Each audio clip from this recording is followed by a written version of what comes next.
Libreng check-up, libreng gamot, pamasahe at relief goods. Yan ang inihandog ni Pampanga Governor Dennis Delta Pineda at Vice Governor Lilia Nanay Pineda sa mga miyembro ng Bantay Bayan sa San Fernando at Guagua, Pampanga. Ang Bantay Bayan kasi ang kanilang mga kasangga sa pagtataguyod ng mabuting pamamahala sa panahon ng krisis para sa bayan at sa mga kapwa Pilipino. Bukod sa mga inihandog, kasabay ng World Kidney Month, pinayuhan ang mga ito na agad dumapit sa pamahalaan sakaling makaramdam ng mga sintomas ng sakit sa bato. Sa Alaminos, Pangasinan naman, libreng legal technical assistance ang isinagawa sa Barangay Cabatuan.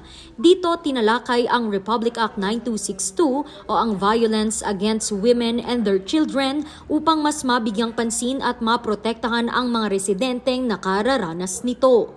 At sa probinsya ng Tarlac, inilunsad ng Land Transportation Office ang isumbong mo kay Chief QR Code.